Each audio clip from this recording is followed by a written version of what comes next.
Hero Honda 90s के समय से लेकर आज तक यह नाम हर किसी के जुबान पर छाया रहता है, क्योंकि हीरो और होंडा के कोलैबोरेशन से बनी यह कंपनी दुनिया भर में सबसे अच्छी बाइक बनाती थी। लेकिन कंपनी प्रॉफिटेबल होने के बाद भी अलग क्यों हुई और कैसे होंडा ने भारत की कंपनी हीरो को धोखा दिया, आज के इस वीडियो में हम सब कुछ जानने वाले हैं, इसीलिए इस वीडियो के अंत तक बने रहें। असल में हीरो एक साइकिल बनाने वाली कंपनी थी जिसकी नींव बृजमोहन लाल मंजाल ने 1956 में रखी थी और 1975 आते आते भारत की सबसे बड़ी साइकिल बनाने वाली कंपनी बन गई। इसके बाद उन्होंने विदेशों में बड़े लेवल पर अपनी साइकिल भेजना शुरू कर दिया। इस तरह साल 1986 आने तक यह कंपनी सिर्फ इंडिया ही नहीं बल्कि पूरी दुनिया की सबसे बड़ी साइकिल बनाने वाली कंपनियों में शुमार की जाने लगी।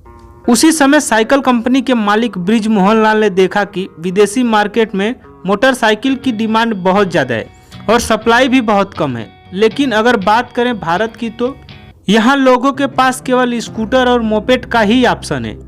इसीलिए इस बात को समझते हुए इंडियन मार्केट में मोटरसाइकिल उतारना चाहते थे। लेकिन दोस्तों, हीरो तो महज एक साइकिल बनाने वाली कंपनी थी, इसीलिए उनके पास मोटरसाइकिल बनाने के लिए कोई इंजन टेक्नोलॉजी उपलब्ध ही नहीं थी। ऐसे में मोटरसाइकिल बनाना उनके लिए तो मुमकिन ही नहीं था। इसलिए अपने इस प्लान को सफल बनाने के लिए किसी विदेशी कंपनी के साथ कोलैबोरेशन करने के बारे में सोचा। उस वक्त भारत में लिबरलाइजेशन भले ही नहीं आया था, लेकिन उस समय सरकार भारतीय कंपनी को यह मौका देती थी कि वह चाहे तो किसी भी विदेशी कंपनी के साथ पार्टनरशिप करके इंडिया में अपना बिजनेस एक्सपेंड कर सकते हैं। इसलिए बृजमोहन लाल ने दुनिया की सबसे बड़ी मोटरसाइकिल बनाने वाली जापानी कंपनी होंडा के पास अपना प्रपोजल भेजा। अब क्योंकि उस समय कोई भी विदेशी कंपनी भारत में डायरेक्ट अपना बिजनेस नहीं कर सकते थे, ऐसे में इस प्रपोजल के जरिए होंडा को इंडियन मार्केट में इंटर करने का एक अच्छा मौका मिल गया था, जिसे होंडा कंपनी खुद भी नहीं गंवाना चाहती थी। इसीलिए इन दोनों कंपनी ने 1984 में एक दूसरे के साथ हाथ मिला लिया। हीरो और होंडा के बीच उस वक्त यह एग्रीमेंट हुआ था कि हीरो बाइक्स के लिए बॉडी बनाएगा और होंडा उसके लिए इंजन सप्लाई करेगा। इसके अलावा उन्होंने एक और एग्रीमेंट किया था जिसके मुताबिक दोनों कंपनी भविष्य में कभी भी एक दूसरे के मुकाबले अपना कोई भी प्रोडक्ट लॉन्च नहीं करेगी। दोस्तों, दोनों ही कंपनी इस सभी शर्तों से सहमत थी। इसके बाद यह डील फाइनल हो गई और यहीं से हीरो होंडा की शुरुआत हुई। अब कागजी कार्यवाही पूरा करने के बाद हीरो होंडा का सबसे पहला प्लांट हरियाणा में बनाया गया, जहां से हीरो और होंडा ने मिलकर तुरंत ही बाइक्स की मैन्युफैक्चरिंग करनी शुरू कर दी।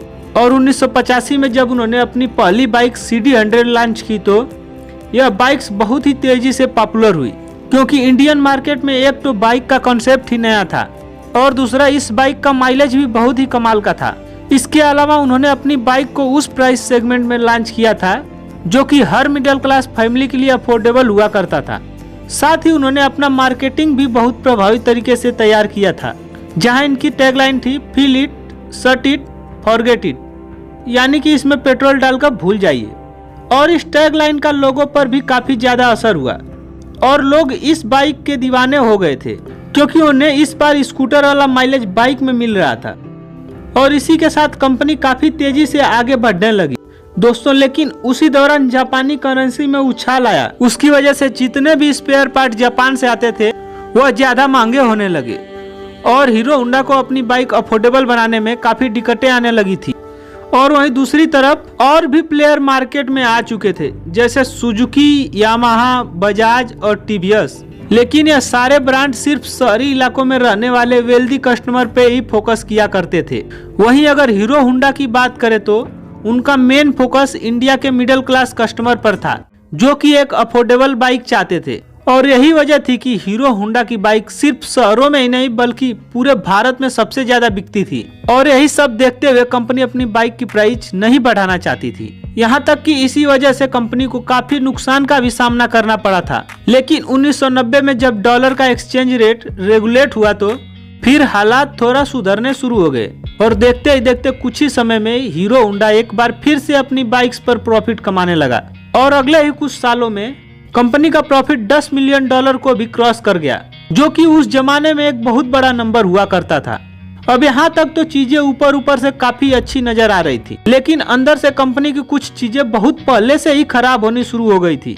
दरअसल कंपनी के मैनेजमेंट में शुरुआत से ही कई तरह की प्रॉब्लम्स चल रही थी जैसे कि होंडा तो अपनी बाइक्स अमेरिका और रूस जैसे डेवलप्ड कंट्री में बेच रहा था, लेकिन होंडा ने हीरो होंडा को अपनी बाइक्स को विदेशी मार्केट में सेल करने के लिए परमिशन नहीं दी थी। यानी एक तरफ तो हीरो साइकिल मैन्युफैक्चरर के तौर पे उस समय दुनिया की सबसे बड़ी कंपनी थी, यहाँ तक कि Guinness book of world record में भी इनका नाम दर्ज था। वहीं दूसरी तरफ होंडा की वजह से अपनी बाइक्स विदेशी मार्केट में नहीं सेल कर पा रही थी। इंडिया के बाहर हीरो होंडा को सिर्फ नेपाल, भूटान और बांग्लादेश जैसे आसपास के देशों में ही अपनी बाइक्स को एक्सपोर्ट करने की अनुमति थी, जिसकी वजह से hero Honda company international market में जो पोजीशन चाहती थी वह उन्हें नहीं मिल रही थी। अब एक तरफ तो होंडा काफी तेजी से ग्रो कर रहा था, वहीं दूसरी तरफ हीरो होंडा एक लिमिटेड स्पेस में सिमट कर रह गया था, जिसकी वजह से इन दोनों कंपनी के आपसी रिश्ते खराब होने लगे। इसके अलावा एग्रीमेंट के मुताबिक हीरो बाइक की बॉडी बनाती थी और होंडा इंजन,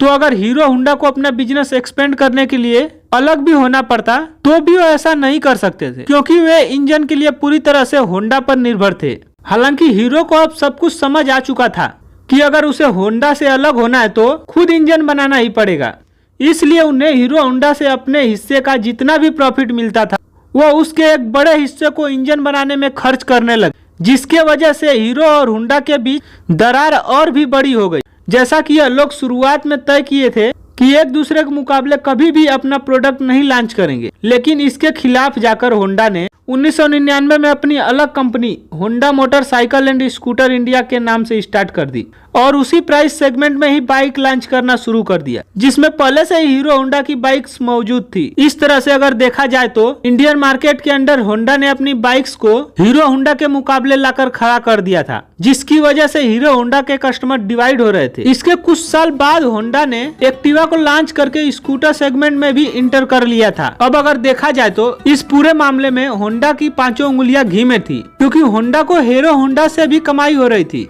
और अपनी सेपरेट बाइक कंपनी से भी अच्छा खासा कमाई हो रही थी।